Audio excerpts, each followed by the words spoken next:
Now moving to the next organ system, that is respiratory system. Before starting this, I am going to discuss two major terminologies which people consider one or same, that is respiration and breathing, but both of them are different. Respiration is a biochemical process of releasing energy which can be utilized by our body cells to perform various daily activities like walking, sitting, running, and other life processes. Whereas breathing is a physical process of inhale and exhale carbon dioxide from lungs to promote gaseous exchange within the environment. Here I am going to discuss the human respiratory system.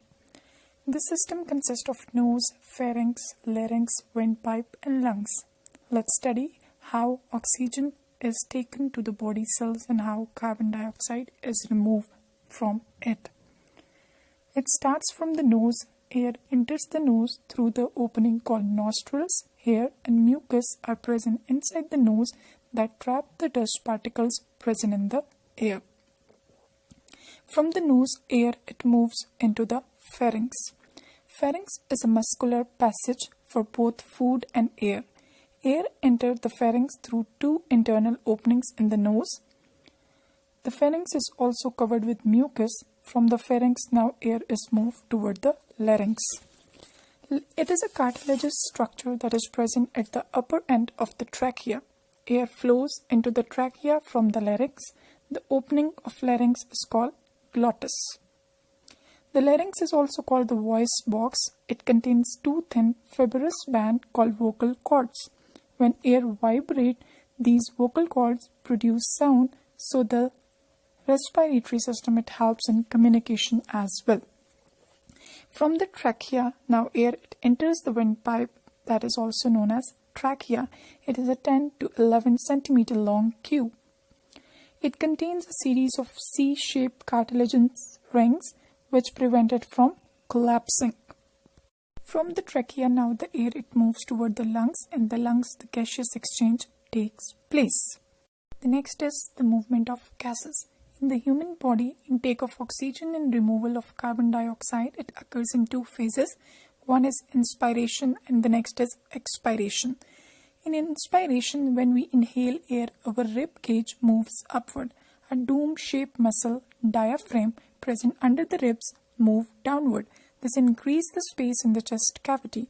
Because of this, our lungs expand and air moves inside the body. This is called inspiration or inhalation, as the arrows they are showing it.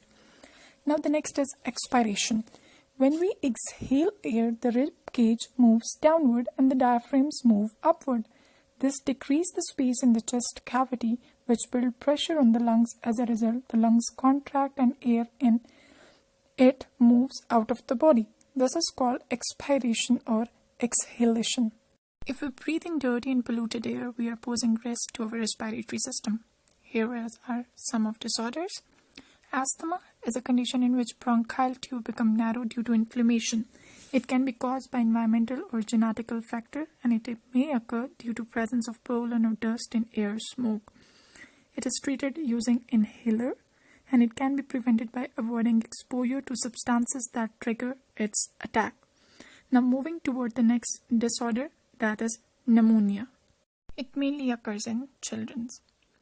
Pneumonia is one of the most common respiratory problems. It is caused by microorganisms. In this disease, alveoli are filled with pus. The patient suffers from fever, shivering, chest pain, or shortness of breath. It can be prevented by taking care of cleanness, eating healthy food, having enough sleep, and intake of fluid, so that you may avoid this disease. Now, moving toward the next, that is tuberculosis, or we can say it as TB. It is a serious disease of lungs. It is caused by bacterium and can be spread through coughing and sneezing. A person suffering from TB feels severe pain in chest, coughing, weight loss, fever, fatigue, chills, and loss of appetite. It can be prevented by keeping yourself and your environment clean. Now, moving toward the last and the very serious disorder or very serious factor that causes the lungs to damage is smoking. Smoking causes many diseases of the respiratory system. It may cause inflammation in the air passage and can damage alveoli and lungs. The smoker may suffer from high blood pressure, short breath, fatigue, and exhaustion. It can even lead to lungs cancer. It can be prevented by eliminating smoking habit. So students, hope you understand each and every single concept of the chapter. Allah Hafiz, take care.